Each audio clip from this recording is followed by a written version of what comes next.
post-produced after they've already done it live, like the next day. And then if you want to watch the post-produced, you can just watch it on the DGN channel, and you can either rewatch it live or you can watch their post-produced version. And then the next week, the Jomez copy comes out. I think that still allows for Jomez to be around, and maybe Jomez morphs in with the DGN and they work together on something. But I think the loser here is kind of Prodigy. I mean, they lose out on Matty-O. They lost out on having that third really, really top good guy who's competing for wins every single week. I feel like this is kind of what Paige Pierce needed. And, everyone, she made a post on. She's like, hey, you guys are like sleeping on my season. Like, she kind of got what everyone was talking about, Kristen's coming over here and winning some events out of the ones that she did play. And she was like, I get it, but like, you guys are sleeping on me. Like, I've been dominating. Welcome in, everyone, to the Chain Clankers Disc Golf Podcast. We've got another fun episode for you guys today. Today, we are going to be talking about the Discmania mystery box, and maybe a lot of you didn't get it. Maybe some of you did get it. We're going to talk about the pros and the cons and the good, the bad, the ugly from that drop, as well as we're going to be talking about the disc golf free agent moving, signings, extensions. We're going to be giving you our thoughts on those and kind of updating you. And what does that exactly mean for the overall landscape of disc golf? I think we have some very important thoughts that need to be shared there. And our final segment today, we are going to be doing another disc golf hot take. Should post-produced disc golf die? You're going to want to make sure you stay tuned through the end for all of that, but let's go ahead. Let's bring in our co-host now, Horatio Gonzalez. How are we doing today, man?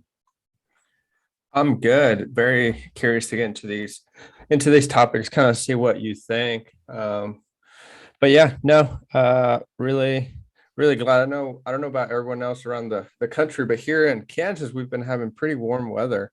I mean, I know next week we got 70s and stuff, so we've actually been able to get out and play. I think you're going to get out and play today, probably. It's pretty nice how it's pretty tough to not get out and play when it's so nice right now in the winter. It definitely helps to make the winter a little shorter. Not all of us can fly out to the Southwest and stuff, go out to the desert for a while, which seems kind of cool to do. Yeah, for sure. It's definitely a good day when it's almost December. I mean, we're a couple of days away from December, and I'm going to be able to go outside in shorts and a t-shirt and play some disc golf in the middle of the country. So that is definitely not something that normally happens. But however, I do feel as though lately it's been okay until January. And then once January, February, March hit, it is just brutal until it kind of sort of breaks through. And then the next thing you know, it's 100 degrees for the next 6 months. So that might be a little bit tough, but we're thankful for what we have right now. I just love disc golf in the fall. I love, the trees losing the leaves and a little bit cooler temperatures. And it's also nice where if I throw a bad shot, it's a little bit easier to find it in the brush than it is in the summer. So that's always good. But yeah, man, it's a good time to be out here in disc golf. And I played like 3 or 4 times this week, which was the most I've done in quite a while. Got a couple of field work sessions in, playing by myself, and it feeling good. I am struggling a little bit, maybe with a little bit of shoulder soreness, wrist soreness from playing so much. So had to take the day off yesterday, but ready to get back out there and do it today. And that's just a little word for everyone. If you're feeling a little sore, even though the weather's nice, you got to take that day off and get back to being 100%. You don't ever want to overdo your body, because if you do that, you might not be able to get back out there and play the next day or the day after. You might be hurt for quite a while. But let's start today's episode off by first thanking all of you guys that are listening to this show. Thanksgiving was last week, and we just wanted to say how thankful we are for you guys and continuing to tap in and listen to us and grow with us. We are dedicated to helping your games get better and improving your scores. So that's something that we're very thankful for all of you. Make sure you're hitting that follow button, I think is what they call it now on most platforms, Apple Podcasts, Spotify. Do those things. Leave us a rating and review. Let us know what you want to see in 2022. We've got some interviews lined up. Joel Freeman, Matt Bell next up on the docket. So those are going to be 2 really fun episodes for you guys. Let's start today's show with the Discmania mystery box. This is something that they have done last year and this year. I don't know if they've done it much in years past, but last year we were both able to get one. We'll go ahead and spoil it. The only one of us was able to get one this year was myself, and got extremely lucky in doing so. But Horatio, why don't you kind of talk through what your experience was with this mystery box? And I assume it's pretty similar to a lot of other people who were leaving bad reviews for Discmania. Yeah, so honestly, like I really wasn't sure. I really didn't want one. It's just there's a lot of cool discs in there, and there's supposed to be, some sweet stuff, some prototypes, and then sometimes there are other cool stuff that you don't even know about. I honestly just don't really want more discs. I need to get rid of a few right now. I think I have like everything I throw, and then I have, I think, maybe like 12 extras, but it just bugs me to have discs just sitting there. So I really didn't want more. I know some people like collecting and stuff and having discs, but I don't know. It's not like I have my discs that I collect, but those are just ones that I don't throw at all. So like they're not really collect discs. Um, but yeah, no, I was watching and I was at home. I wasn't at work or anything, and I got the email because I'm in their newsletter. And I think Discmania apparently have a lot of people in their newsletter. And I know you really wanted one. And so I got the email, and I went in there and I was like, I saw you were well, I got in there and then it said by now they were available. I was like, wow, because it was like 10 minutes until they went live to everybody. And then so I was in the car and I was gonna buy it, and I was like, no, I was like, I don't think I want one. And I backed out. And then I saw that you were at work because we were talking about it. And I was like, well, I was like, he's probably not gonna get one. It's gonna be like busy at work or something. So he's gonna miss out on getting one. And you really wanted one. And I was like, well, that would be a good Christmas present if you can't get one just for you and your fiance. And I was like, that'd be easy. And if I can just grab one, and then Christmas shopping for you guys is done. And so I was like, I went back in there like not even a minute later to just finish it and buy it. And they were sold out. They literally sold out with like 5 minutes left before they went live. But I think they sold out in under like a couple of minutes. And then you messaged me that you were actually able to get one just by kind of refreshing, which what a lot of people said. Um, but yeah, that's kind of tough. Like, I mean, I feel like on disc sales, it was before like that would happen with the cloud breaker and the tilts and stuff, and everything would be sold out pretty quickly. I feel like that's kind of annoying because you're a disc manufacturer, like you should have enough for as many people to kind of get what they want to get. I don't feel as bad about it selling out so quickly and people not everyone being able to get them. I feel like it's like they advertised it, they said, join the newsletter so you have a chance, and they're going to go live. They didn't promise, they didn't say like, hey, there's going to be, everyone's going to be able to get one.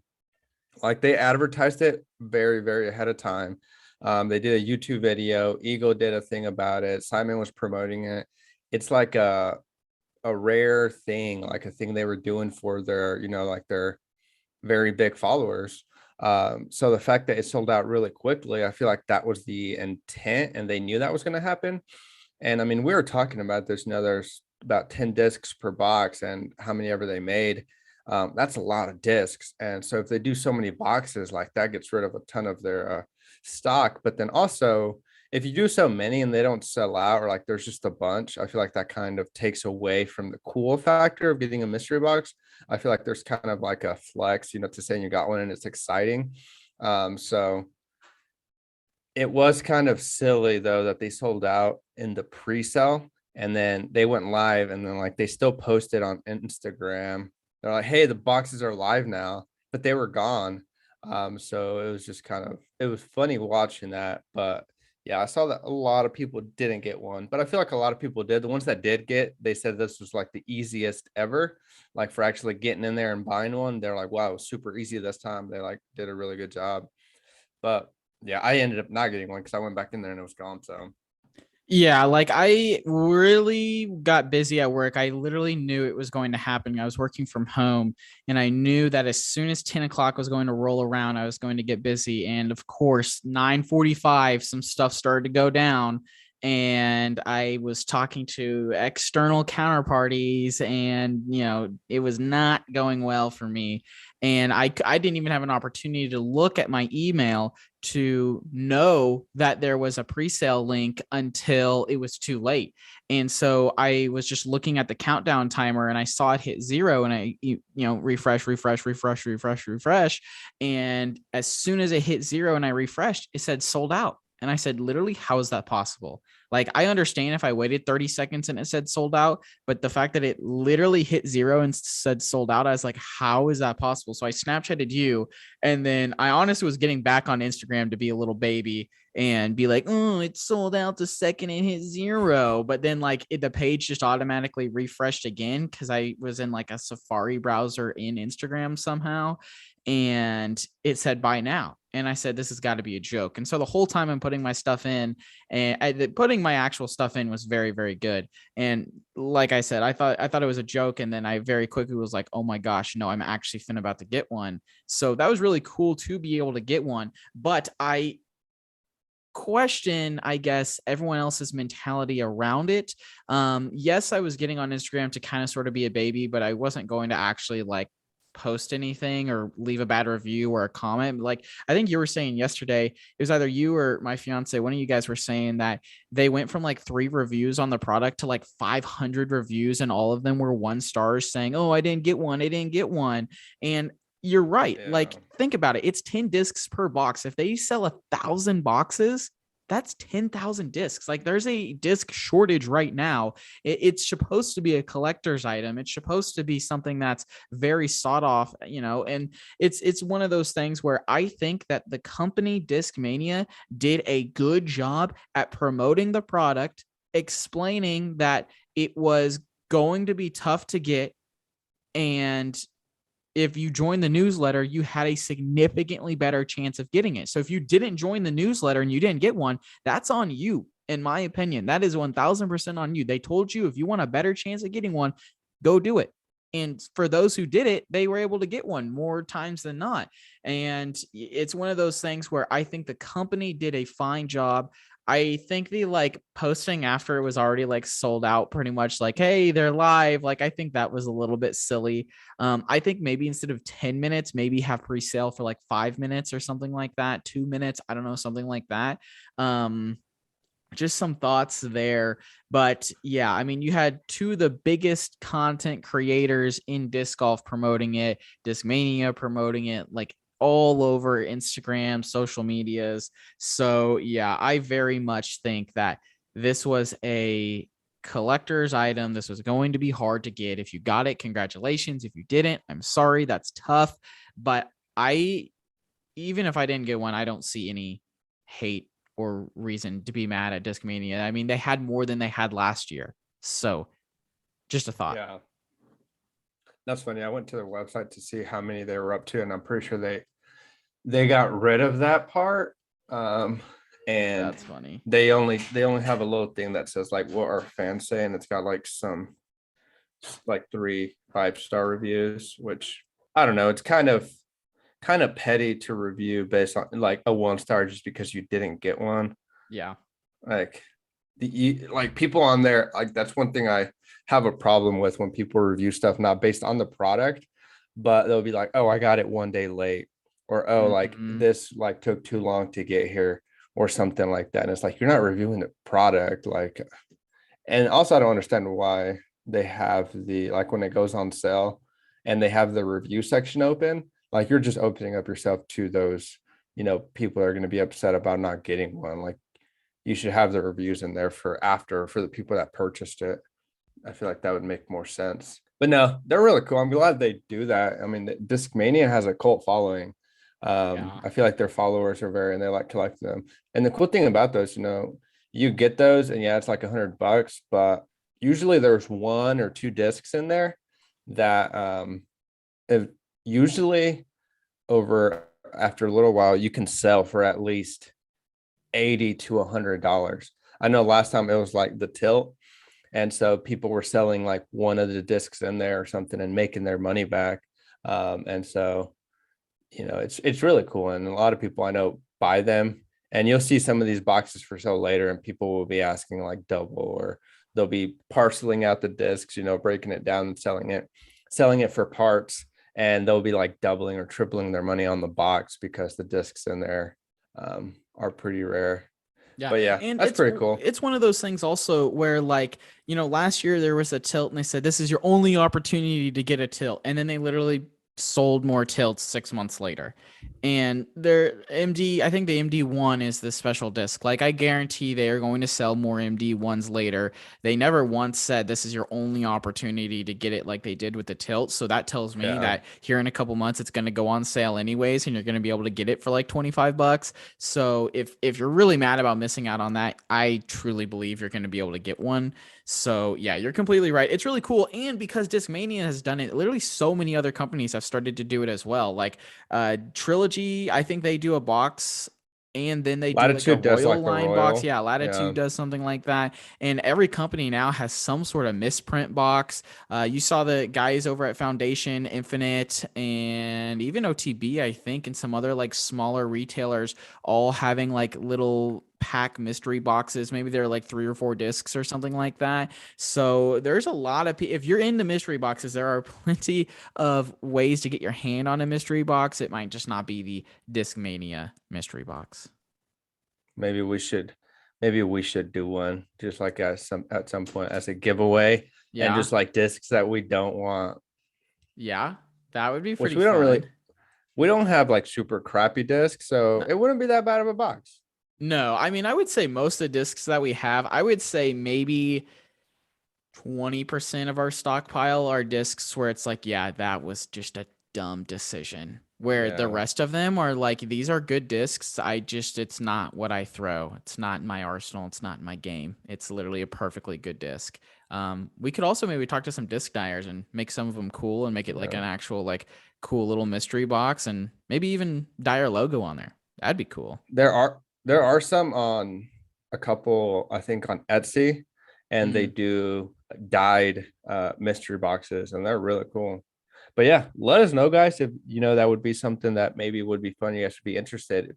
Chain Clankers mystery box, just some stuff out of our own, not our backs, but just stuff that we don't throw, and do a giveaway or something, or what when we should do that, or like for what we should do that, what would be a good incentive for. I feel like that might be fun. Yeah, I agree. I agree. Also, let us know. I got some new stuff in for like cold weather gear, so I'm thinking about putting it up on our store. So let me know if I should do that because we've got some merch up there. There's a link in the description below, and I am thinking about it. So just let me know on that front as well. I think this has been a fantastic discussion to start. Make sure you hit the like button, comment down. What are your thoughts on the Discmania mystery box? Were you able to get one? Did you not get one? What were your overall takeaways? Let's move on now to the free agency tracker. I think this is always super fun to do because it kind of shapes where disc golf is going, what's popular, what's not popular, in my opinion. So we'll only kind of really talk about the biggest names that have moved on so far. So, Horatio, do you want me to rapid fire or do you want to go one at a time? I think we got like 7 or 8 to talk about.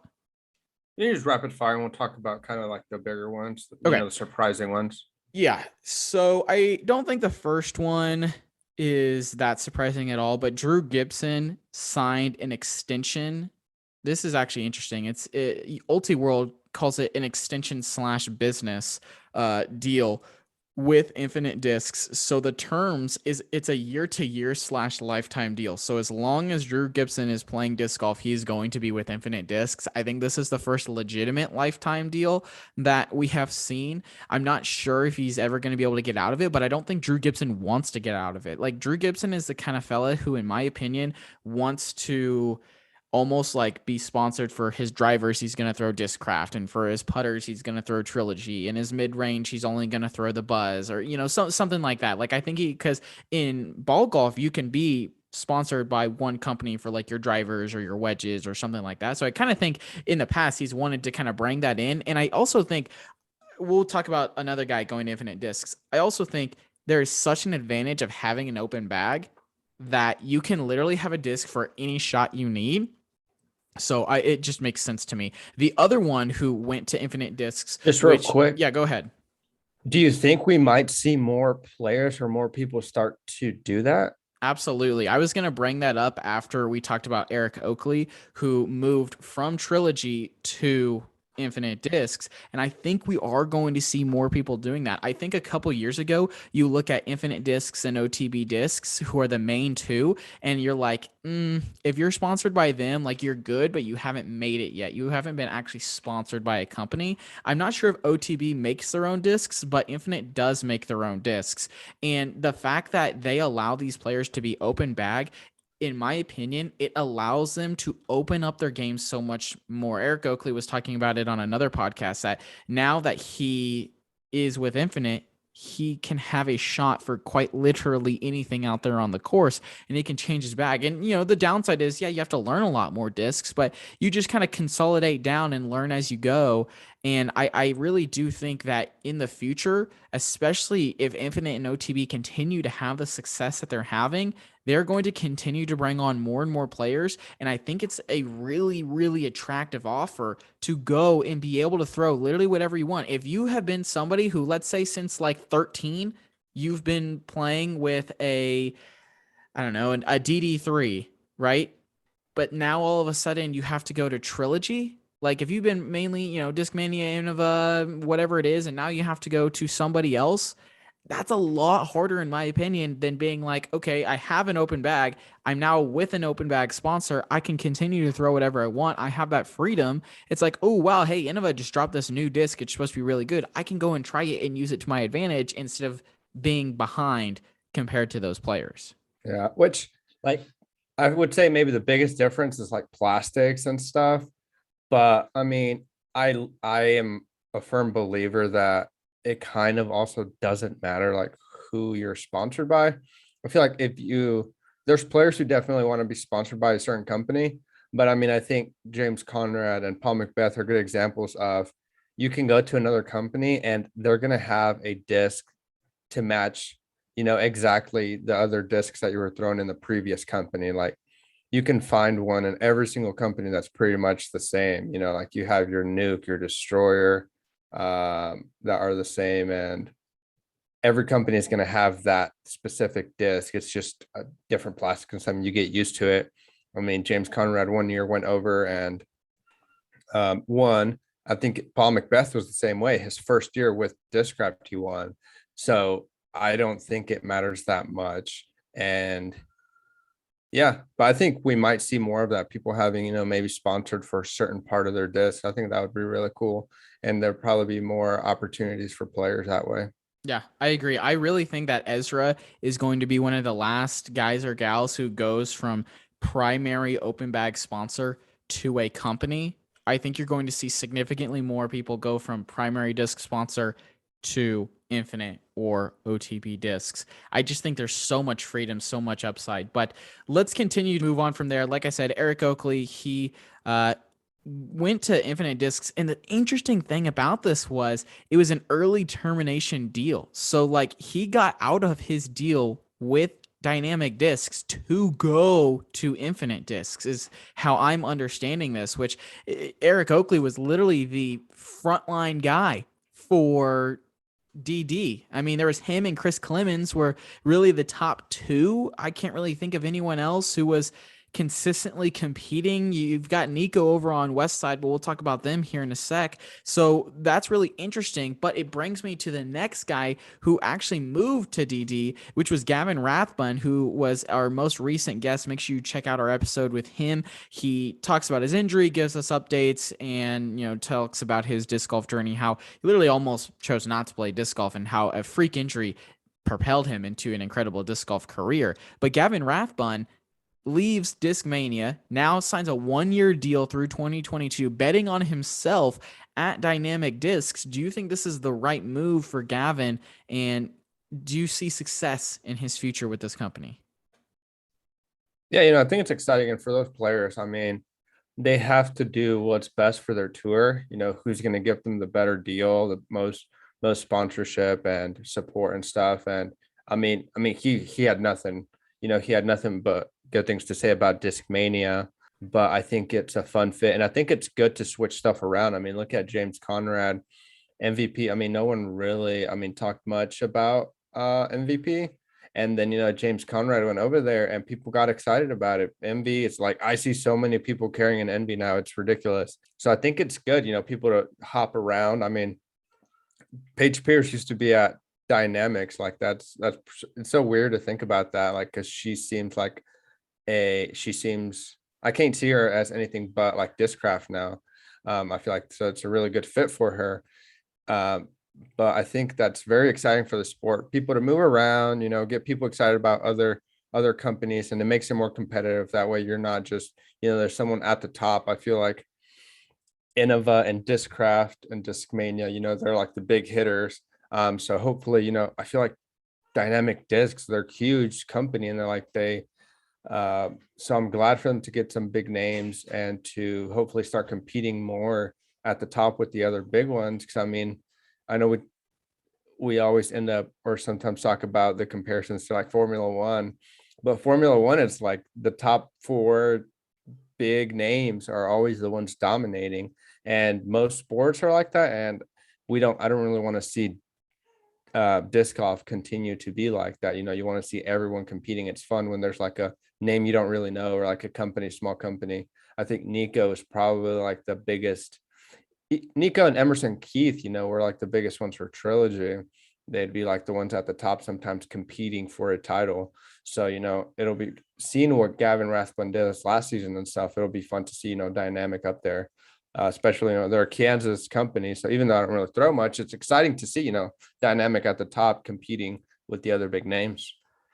Yeah, I agree. Being in Kansas, we probably should throw more DD than we do, but yeah, we don't throw a whole lot. But hey, if you're looking to sponsor us or the show, just let us know, and I can throw Dynamic Discs all you want. I will tailor my game to Dynamic. But I agree with you that it is very good for them. I think they getting this edition, Gavin Rathbun has the distance to be able to compete at the top level, which is what I think it takes nowadays to really compete. So you add that to Nico LaCastro, Emerson Keith, and our newest guy who joins Trilogy is Matthew Oram. Matty O leaves Prodigy and signs a 2-year deal with Westside Discs. I think this is massive for Westside Discs because they were a company that was going under until they were brought on to Trilogy with Dynamic and Latitude 64. So they're now part of them.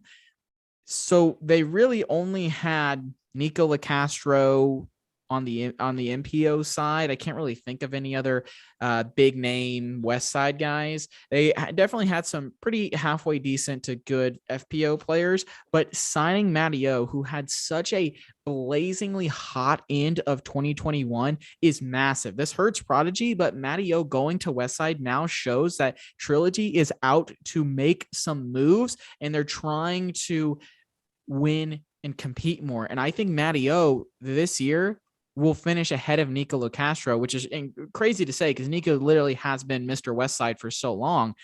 I think this is a great move. I think it's a great move for Westside. I think it gets more Westside discs being bought. And I think it's such a good opportunity for Matty O because let's face it, he was always going to be behind Chris Dickerson, Kevin Jones, those other big name Prodigy guys and gals, Heather Young. And now he goes to Westside where he is the dude. He is going to get signature series discs. He's going to have so much opportunity. They are going to support him. And he just seems like the kind of fella who would be throwing some Westside discs. I absolutely love the move. Yeah, I'm really excited about that. And maybe it means we'll see him on tour more. I feel like we only see him during specific parts of the season. I think he's more of like a East Coast guy. And so hopefully this means that he'll be on a lot more of the bigger events. But yeah, I think it would be really fun, him and Nico LaCastro being the West Side guys. I feel like that will be exciting to see them competing versus each other and stuff, or playing as teammates, kind of, and like giving themselves each like some friendly competition. Yeah, I agree. Moving down the list, let's get to probably one of my favorite ones. Kristen Tatar signs a 4-year, $500,000 deal, locking her up with Latitude 64 through 2025. I think this is big for a couple of reasons. One, Kristen Tatar is now the number one FPO player in the world. So it's important for Latitude 64 / Trilogy to keep her on board with them. Two, I think it's very important that we know how much the deal is worth. The more that the public and there's transparency of how much the deal is worth, the more that other people and companies are going to be doing that, which only increases the amount the players get paid. It only increases the compensation. So that is super duper duper important in my opinion. I mean, literally look at NFL, look at NBA, Formula One, you can look at MLB, all these different sports. You know exactly how much the players are making. Disc golf, you truly have no idea. And it's, you can compare it to be like, oh, well, how much are you making at work? I think there's a difference there, because in sports, when you know that and you have the ability to see, hey, I'm consistently beating this girl every single week. Why is she making 100K more than I am this year? Let's renegotiate our deal, or maybe I'll have to go somewhere else. So I think that's super, super important for the transparency. Keeps her there. I think it's just a fantastic move. I can't see her anywhere besides Latitude 64. Yeah, it'd be kind of wild, but we've seen her to go to another company. But yeah, I think she's pretty much locked down there. And it'll be fun, all this buzz she's making. She came over here, got a lot of people excited, got you excited. She's got all these new, fanboys. And I feel like this is kind of what Paige Pierce needed. And everyone, she made a post on. She's like, hey, like you guys are like sleeping on my season. Like she kind of got what everyone was talking about, Kristen Tatar coming over here and winning some events out of the ones that she did play. And she was like, I get it, but like you guys are sleeping on me. Like I've been dominating this tour for years, and you guys are gonna get like somebody comes over here, plays a few, and then you guys are just gonna like do that. So I think this is like that's the kind of stuff that Paige Pierce lights a fire under her. And so it just means good disc golf for everybody. And then Haley King also, I think she'll have to step up her game. And so it'll be a lot more exciting. We won't see that, dominating, Paige Pierce is up by 20 strokes in the last round and it's over, which I think people got used to and people forget about. And I agree with Paige Pierce. Like that's what people are like, oh, this is so boring. Oh, Paige Pierce is going to win. Oh, she's going to win again. She's going to win again. So it'll be exciting to see if Tatar can continue that dominance that she brought over for that short period of time. Because it'll be about consistency. So I'm excited. You said that Paige made a post about that, or is that just like a piece of analysis that you're saying? No, she made a post on Instagram. Oh, I'm gonna have to look at it because she did not have it a was good on her season. story, so it's gone. Oh, okay. Because I will be the first one to say she did not have a good season. By Paige Pierce's standards, she had a bad season. And when you win as much as she does and have the majors that she does, like I'm sorry, it was not a good season. She had a bad season, but still dominated. She was still the number one on tour. Like yes, but she had a crappy season and still dominated. I mean, I wouldn't say dominated. She didn't win the women's United States Championship. She didn't win Worlds. She had the most wins on tour. I don't know. I'm left with a bad taste in my mouth from her season. But yes, Yeah. I agree. I think though that Kristen, and also this deal is important because she's going to be playing, I think, a full tour in the US, which is awesome. This says to me that FBO disc golf is going to be so much more exciting, and hopefully we can get more Europeans over and just continue to make disc golf more exciting in general. It's one of those things where in any sport, when you have somebody who's just absolutely dominating week in and week out and you know what the outcome is going to be, it's not fun to watch that sport. Literally the New England Patriots, when they won the Super Bowl, what felt like every single year, that's not fun. When Golden State won the NBA championship every year, or LeBron's teams or whatever, it's not that fun. When the Yankees win all their championships, it's not that fun. When Lewis Hamilton consistently wins championships, it's not fun. We want to see excitement, drama, all of those things. So I think this is just another step in the right direction, making disc golf more competitive. Let's move on to our next one. And I think this is actually going to be our last one of note. It's going to be Greg Barsby. Greg Barsby signing a 3-year extension with Innova. Makes sense. I mean, I can't see him going anywhere else. So real quick, before we move on to our hot take and get out of here, what are your initial like winners and losers, right? Like what company do you think is moving up because of these deals so far? What companies are moving down? I feel like Discraft is kind of maintaining their, I think their junior players, I think that had really good seasons also. Discmania, I feel like is starting to slowly become the dominant. I feel like they have so many heavy hitters. I mean, with Eagle, Simon coming back from his injury, his like coming back and playing a short season, I feel like did good considering, being recovering from an injury. I think he did good. And then Kyle Klein, I mean, Gavin Rathbun, I think Discmania is might start to take the lead. I feel like Innova, I mean, they have Ricky Wysocki and a bunch of other great players, but I feel like Discmania is kind of starting to pull ahead, especially now with them becoming their own manufacturer, that potentially being more money, not being under an umbrella and limited to, they're going to have more money to pay players. And so they're going to be able to sign more players for the better players or keep, the ones that they have. I think this dynamic, I think they might have some exciting players next season. On the FPO side, they have some good players. Um, so yeah, I think it'll be exciting to see. I'm excited about next season. Yeah. If I'm talking specifically here right now, just about the free agency, I would say your big winners here have to be Trilogy. They just, I mean, and Infinite Discs. I mean, they lock up Drew Gibson forever and they add Eric Oakley. So just good job by them. But I mean, you had Gavin Rathbun, Kristen Tatar, Matty O.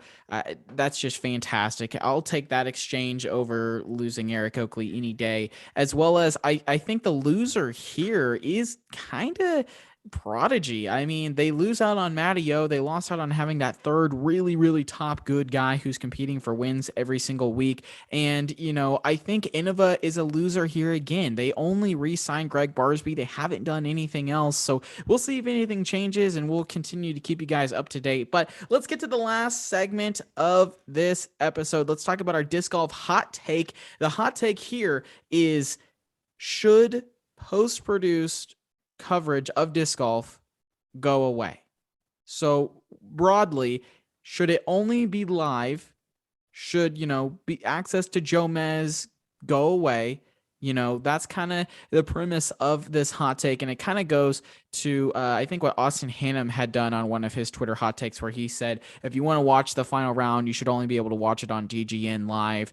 There's no, post produce is bad because more people aren't watching the live, which takes money out of the purse and money out of disc golf. So I think I do agree to an extent. So my overall thought process here is that I think that you cannot spoil live sports. So for all of you who complain about getting the finish spoiled on Instagram, Twitter, whatever, literally that is your own fault.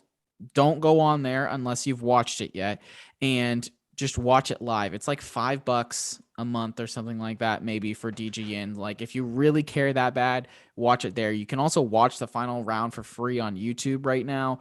But moving forward, I think disc golf does need to go to live only. And I think the post produced, maybe it's a couple of days, maybe it's a week behind, maybe it's something like that. But I think that when more people are interested in watching the post produced content than the live sport itself, I think that is bad. And I think it does kind of hurt the cap on what disc golf can be. And it hurts the amount of sponsors that can come in. It hurts the opportunities, all of those things. And I think that if the Disc Golf Network improve their commentary and, can get more, it can afford to have more cameras out there, more graphics, more replays, cover more cards, those kinds of things. I think all of those are good. And then you get a better product in the live, which makes it worth your money even more. Yeah, I completely do not agree. I agree with the live coverage improving and becoming a better product and getting more people excited about that and having more people watching live. I think one of his complaints was having so many cameramen on the lead card, because you have all the cameramen following along for live, and then you have all the cameramen for Joe Mess also. So it's a lot more distraction as opposed to there being less. But I think that Joe Mess is disc golf. I don't know how many people, I think once someone discovers disc golf and they go out to play for the very first time and they get hooked and they want more, and you can't go out and play every day, so you want to feed that new addiction you have. You look for podcasts, you look for YouTube, you go down a rabbit hole. I mean, I know I did, and I feel like most people did. I mean, shoot, the first time before we even played, I remember going to your place, and we were just kind of hanging out. And I think it was before we went to go play, and you were kind of just showing me disc golf, and I had never watched it before. And what'd you do? You pulled up Jomez, you pulled up YouTube, and you were like, "Yeah, this is Paul McBeth. He's like the GOAT." And you were just showing me, and I was like, and so you were showing me like some of his best shots and all this stuff, and it was fun to see the sport that way, and just a really well produced product. And I think it's great to have something like that for new players or for other people, maybe that don't play, but they like disc golf.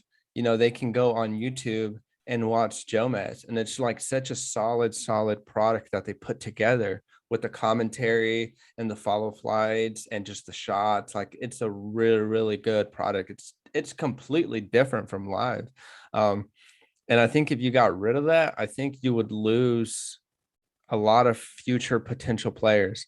If there was only live, and I guess maybe we're talking about them only doing the final, and they still did the other ones.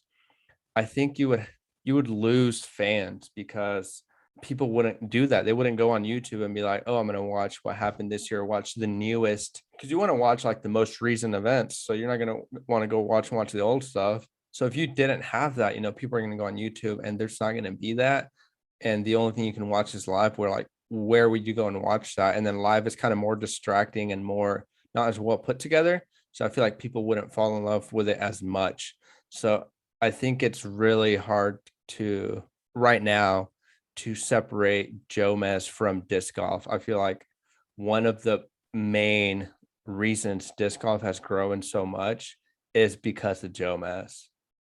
I don't think you have to separate Jomez from disc golf. I think Jomez needs to continue to be in disc golf, but I think it's one of those things where why can't the Disc Golf Pro Tour and the DGN take what Jomez is doing, all the good in their content, and just copycat it into their live stuff and improve their own product in their own ways. Like, I think if the live product is improved and then you understand, like, hey, if you want to watch disc golf live, you have to get the DGN. And I think that even if you're a new player, you're watching Jomez, I don't think you always automatically are watching the brand newest stuff in the first place. And so then I don't think there's a whole lot of new players who are stumbling into that. I think you have a little bit of disc golf knowledge under your belt. You're on social media, you're learning things. You're like, oh, if I want to watch the live disc golf, I have to watch it here. I mean, it's the same thing with Formula One. We can't go on YouTube and rewatch the Formula One race. It would take away from the Formula One race. Then it's like, oh, well, if I can watch it the next day, I'm just going to do whatever. And you know what I'm saying? Like, I think it matters more that the tournament is going on and that you need to watch the tournament now, or you're not going to know what happened. You're not going to be able to watch what happened. So it's one of those things where, like, there's literally an app on like the Roku TV to be able to watch the Formula One races. The same thing for the DGN. Like, I think when I first got into Formula One, I wasn't expecting a Jomez equivalent to be on YouTube to have everything for free, where everything's cut down into like the highlights or whatever. I still think you can put out highlights. You can put those things out. If you want, you can still put out the Jomez content, but I think there needs to be some sort of a buffer, not just always, and next day is nice, but I think, let's say if it was a week, right? If you want to watch what happened in the DDO and you want to watch the post produce, you sign up for DGN and you can watch it live, and you can watch whatever they put out post produced as well. Because there's no reason why the DGN can't do a post produced after they've already done it live, like the next day. And then if you want to watch the post produced, you can just watch it on the DGN channel, and you can either rewatch it live or you can watch their post produced version. And then the next week, the Jomez copy comes out. I think that still allows for Jomez to be around, and maybe Jomez morphs in with the DGN and they work together on something. But I think that the ability to just not watch at all what happens, not see the sport live, and then just watch it the next day, I think that puts a cap on where disc golf can go, and I think it puts a cap on the opportunity to bring more sponsors into disc golf overall. Yeah, I think you would lose a lot of fans. I think a lot of people don't, like me and you don't watch live coverage. I watch the one on YouTube because it's free. And if I can't, but I got rid of my subscription because I didn't like the quality of it. And I hardly was available to watch it live, like just because of the scheduling. And it would be like during the middle day, which is on a Sunday. And that's usually, I guess, when most sports are. But most of the time, I would be busy. I would be doing stuff and I wouldn't be able to. And it's not something that I'm like, even though I love disc golf, it's not something that I'm like so like committed to that I'm gonna like cancel everything unless it's like a big championship or something. And I'm gonna like my schedule is gonna be based around that. It's like if I'm available to watch it, then I'm going to watch it live. But then it was nice still being able to keep up with the season, keep up with the round, being able to watch Joe Mess the next day and being able to be in those conversations with people. If it's not like till like doesn't come out until like a week later, you wait, you don't see it, you week later, there's already another tournament. So you can't really have those conversations. You can't have people talking, you can't have people discussing, and it's not as active on social media, people making posts, people talking about it, sharing stuff. I think, yeah. And I could see maybe Joe Mess being, acquired or eaten up by Disc Golf Network and just being, working for them. And it's just like post-production by Joe Mess. But yeah, I think you'll lose a lot of fans. I think my closing argument here, or my like statement, right? Formula One. I'm going to bring it back to this. If Formula One had post-produced content the next day, would you spend your Sunday trying to watch the race? They do. You can go on YouTube and it's like the highlights, but it's pretty much the whole race, and it's like post-production.